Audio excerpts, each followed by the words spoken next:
Hello students, Oxford की online classes में आप सभी का स्वागत है।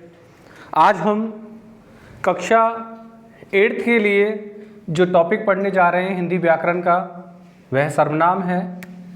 बच्चों, इससे पहले कक्षा 8th में हमने संज्ञा और विशेषण पर कंप्लीट बात कर ली हैं और मैं उम्मीद करता हूं उसका आपने अच्छे से वर्क भी कर लिया होगा, साथ साथ में लर्न भी कर लिया होगा। आज हम कक्षा 8th में जो तीसरे नंबर का टॉपिक है हिंदी व्याकरण के अंतर्गत सर्वनाम पर बात करेंगे। इसमें हम जानेंगे सर्वनाम किन किन शब्दों से मिलकर बना है, सर्वनाम का शाब्दिक अर्थ क्या होता है, सर्वनाम किसे कहते हैं और हम सर्वनाम क्यों पढ़ते हैं, क्या महत्व है, कितने प्रकार होते हैं सर्वनाम के, इस पर हम आज बात करेंगे। तो शुरुआत करते हैं। ये जो सर्वनाम है ये दो शब्दों से मिलकर बना है, यानी सर्वनाम की संरचना देखते हैं। सर्वनाम की संरचना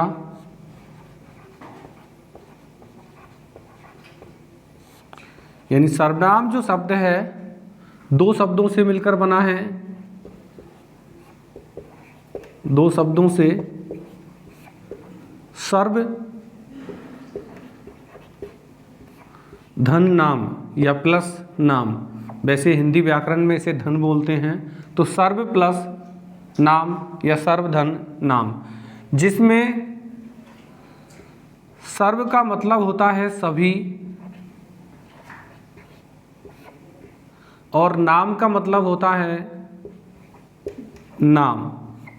तो हम यहाँ सर्वनाम जो है इसका मतलब हुआ सभी का नाम, सभी का नाम। यानी ये जो सर्वनाम हैं ये सभी के स्थान पर काम आते हैं। सभी, चाहे वो वस्तु हो, स्थान हो, कहने का मतलब यह है इन सर्वनाम शब्द जो हैं ये संज्ञा के स्थान पर काम आते हैं, सभी के नाम की जगह पर काम आते हैं। जैसे देखिए, नेहा विद्यालय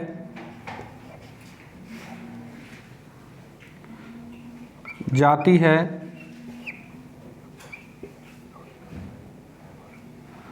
वह वहाँ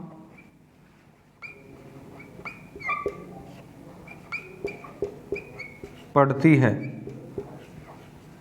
तो यहाँ देखिए, अब आप इस नेहा के स्थान पर काम आ गया वह और विद्यालय के स्थान पर काम आ गया वह, यानी यहाँ वह और वहाँ ये दोनों सर्वनाम शब्द हैं, ये दोनों सर्वनाम शब्द हैं। तो आपने देखा सर्वनाम की जो संरचना है दो शब्दों से हुई है। सर्व प्लस नाम, जिसमें सर्व का मतलब होता है सभी और नाम का मतलब होता है नाम, अर्थात सर्वनाम का अर्थ हो गया जो सभी के नाम के स्थान पर काम आते हैं। इसके बाद में हम बात करें सर्वनाम की परिभाषा।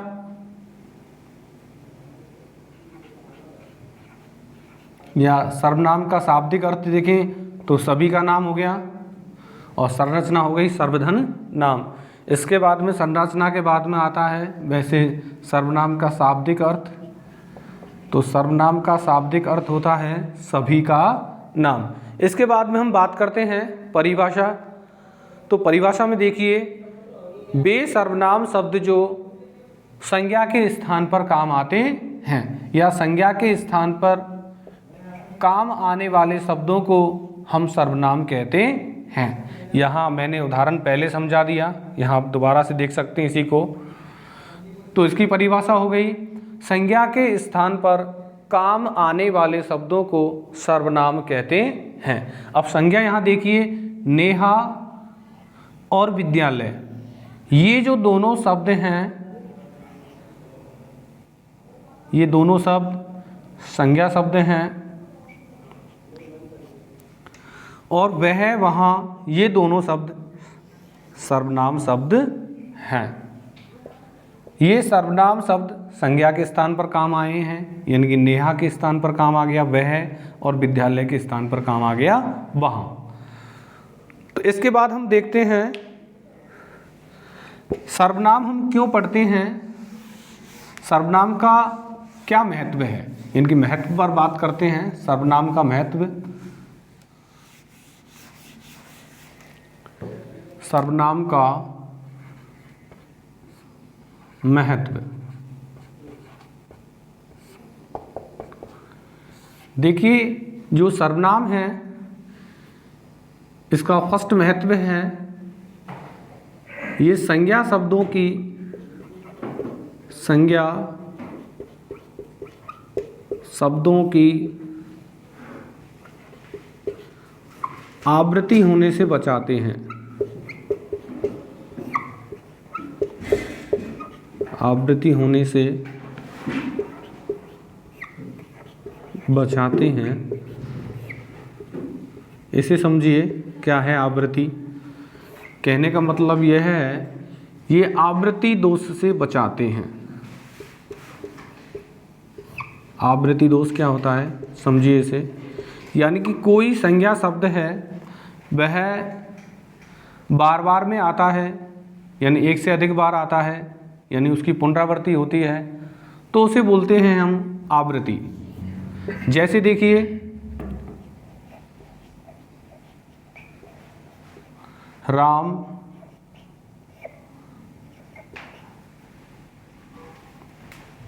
सुंदर है,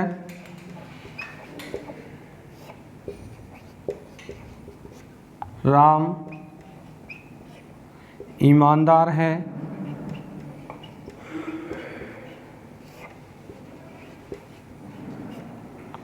राम दयालु है,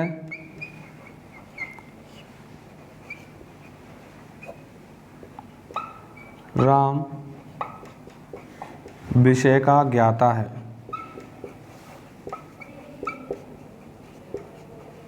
यहाँ देखिए स्टूडेंट्स, इन वाक्यों में बार बार में राम जो संज्ञा शब्द है इसकी आवृत्ति हो रही है, यानी संज्ञा शब्द की क्या हो रही है, संज्ञा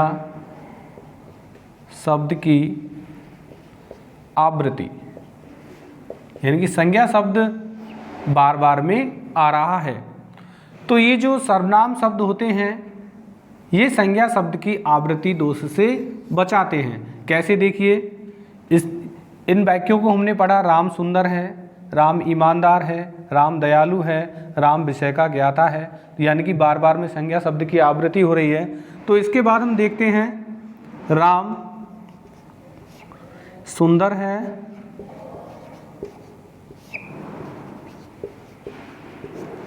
वह ईमानदार है,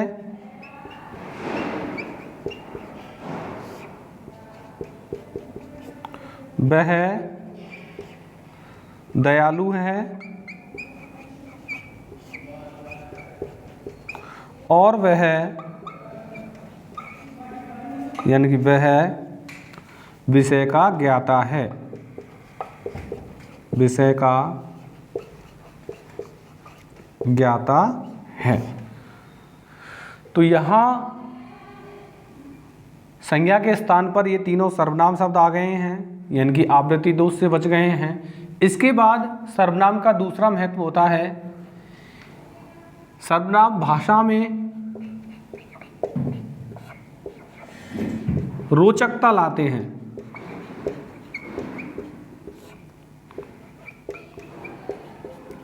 यानी कि जो सर्वनाम हैं ये भाषा में इंटरेस्टेड पैदा करते हैं। इसके बाद इसकी तीसरी विशेषता है, जो सर्वनाम शब्द होते हैं ये वाक्य को प्रभावी बनाते हैं, प्रभावी या प्रभावशाली बनाते हैं, या फिर ये कहें कि वाक्य को अप्रभावी होने से बचाते हैं, अप्रभावी होने से बचाते हैं। कैसे, देखिए यहाँ हमने देखा, इन सेंटेंस को हमने पढ़ा, राम सुंदर है, राम ईमानदार है, राम दयालु है, राम विषय का ज्ञाता है। तो इनको पढ़ने से ऐसा लगता है बार बार में जो संज्ञा शब्द की आवृत्ति हो रही है भाषा में रोचकता नहीं है। तो इन संज्ञा शब्दों की जगह काम लिया हमने सर्वनाम शब्द। तो हमने इधर देखते हैं इनको पढ़ के, राम सुंदर है, वह ईमानदार है, वह दयालु है और वह विषय का ज्ञाता भी है या विषय का ज्ञाता है। तो बच्चों यहाँ देखा, इन वाक्यों को पढ़ने में अलग ही क्या हुआ, इंटरेस्ट आया पढ़ने में। तो ये कहें कि जो सर्वनाम का जो महत्व है भाषा में रोचकता बढ़ाते हैं, संज्ञा शब्द की आवृत्ति होने से बचाते हैं। यहाँ बार बार में जो संज्ञा शब्द आया है इनकी जगह सर्वनाम शब्द का प्रयोग हो गया। तो अब आपने जान लिया कि जो परिभाषा है सर्वनाम की, यहाँ उन उदाहरणों से सिद्ध हो गई है कि संज्ञा के स्थान पर काम आने वाले शब्दों को हम सर्वनाम कहते हैं। तो इस राम की जगह ये जो सर्वनाम शब्द काम आए हैं वह ये सभी क्या हैं, सर्वनाम शब्द हैं। ओके, इसके बाद हम बात करते हैं कि मुख्य रूप से जो सर्वनाम शब्दों की संख्या कितनी होती है। यानी सर्वनाम के भेद की बात नहीं कर रहा हूँ मैं, सर्वनाम शब्द कितने होते हैं। वैसे इनके अनेक रूप होते हैं, लेकिन मुख्य रूप से जो सर्वनाम शब्दों की संख्या होती है हिंदी व्याकरण में वह 11 होती है। यानी सर्वनाम शब्द कितने होते हैं, 11। वो कौन कौन से हैं, यहाँ देखिए, आप, मैं, तुम,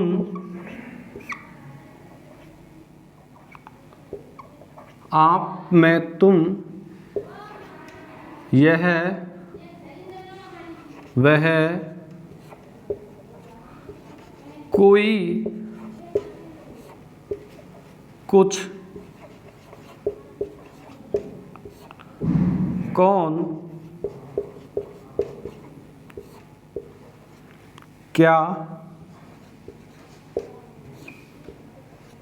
जो, सो।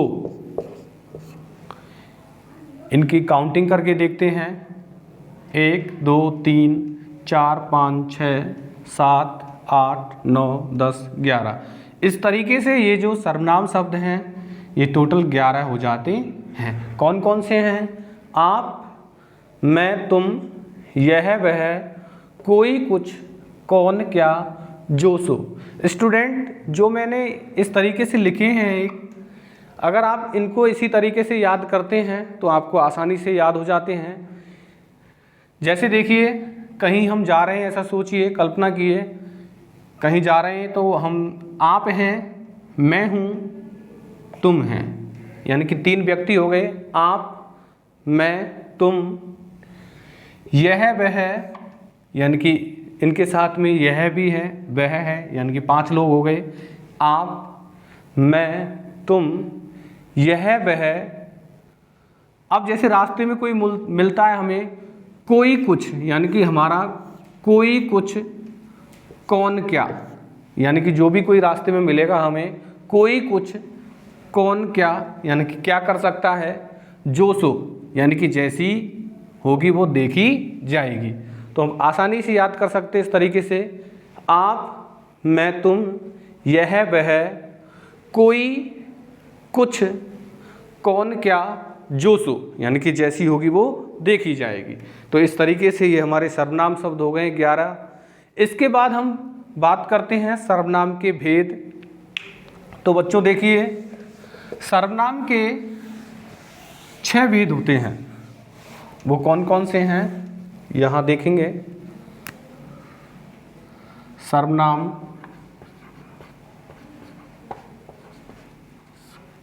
के भेद या प्रकार।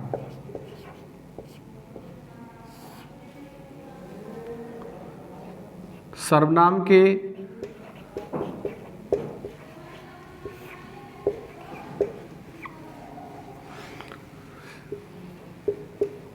6 भेद होते हैं, 6 भेद होते हैं। और यहाँ देखिए मैंने जो 6 लिखा है वो हिंदी में इसका सही रूप है 6, इस तरीके से लिखते हैं। अब इसके लिए यानी कि सर्वनाम के 6 भेद कौन कौन से हैं, इसके लिए मैंने एक ट्रिक लिखी है यहाँ पे। इस ट्रिक को याद करने से सर्वनाम के जो 6 भेद हैं वो आसानी से नाम याद रह जाते हैं उससे। तो देखिए, निज पुरुष के संबंध में, निज पुरुष के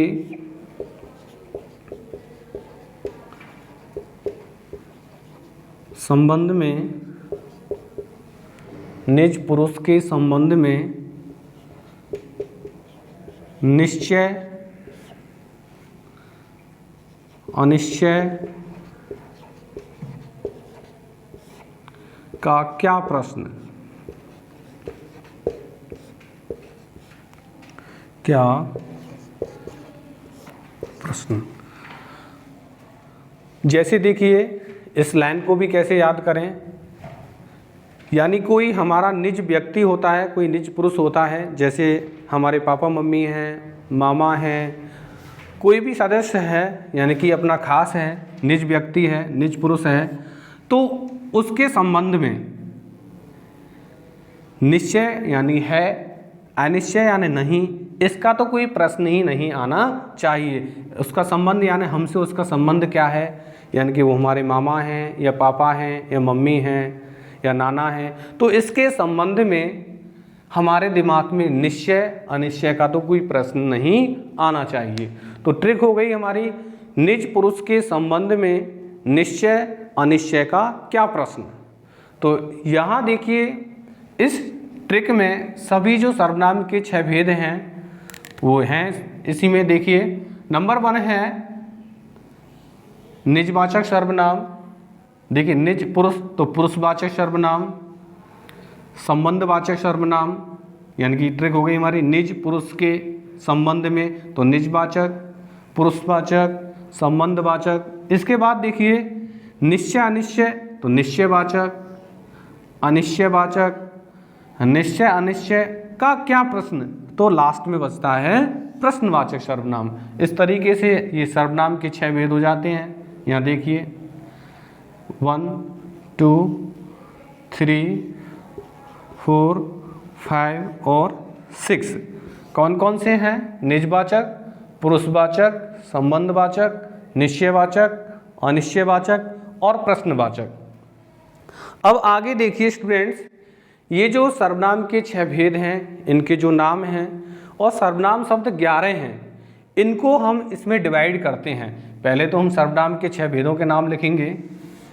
तो देखिए यदि आप इतना कर लेते हैं तो सर्वनाम का जो टॉपिक है आप ये समझिए आप 70% क्लियर कर लेते हैं, क्योंकि हमें सर्वनाम में क्या करना पड़ता है, जो उदाहरण होते हैं सर्वनाम के उसमें ये देखना होता है यह उदाहरण कौन से सर्वनाम का है, या निजवाचक का है या पुरुषवाचक का है, संबंधवाचक का है या निश्चय का, अनिश्चय का, प्रश्न का। और ये हमें पता चलता है वो सर्वनाम शब्द जो 11 होते हैं उनसे। तो देखिए फर्स्ट है हमारा इसमें निजवाचक सर्वनाम, निजवाचक सर्वनाम। दूसरा है पुरुषवाचक सर्वनाम,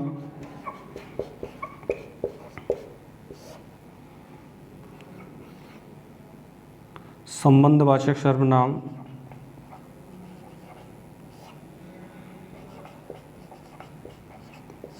सर्वनाम। नेक्स्ट है निश्चयवाचक सर्वनाम,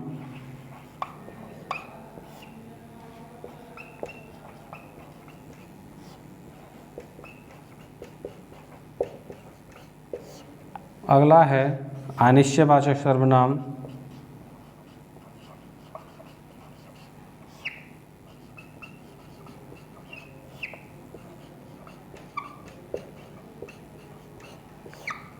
लास्ट है हमारा प्रश्नवाचक सर्वनाम।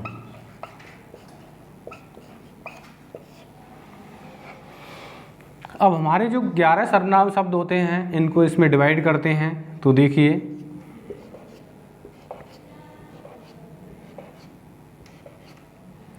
निजवाचक सर्वनाम का इसमें आता है, सर्वनाम शब्द है इसमें काम आता है आप। पुरुषवाचक जो सर्वनाम है इसमें सर्वनाम शब्द काम आते हैं मैं, तुम, वह। देखिए, सर्वनामों की संख्या मुख्य रूप से 11 है। वैसे सर्वनाम बहुत होते हैं, इनके रूप होते हैं, जैसे मैं का बहुवचन हो गया हम, तो ऐसे ही वह का हो गया वे। तो मुख्य रूप से जो सर्वनाम हैं वो 11 हैं। इसके बाद देखिए, संबंधवाचक में कौन से सर्वनाम शब्दों का प्रयोग होता है? जो, सो, जैसे इसके रूप हो गए जैसी, वैसी, जैसा, वैसा। लेकिन मुख्य रूप से जो सर्वनाम काम आएगा इसमें जो, सो। निश्चय में हो गया यह, अनिश्चय में हो गया कोई, कुछ, और प्रश्न में हो गया कौन,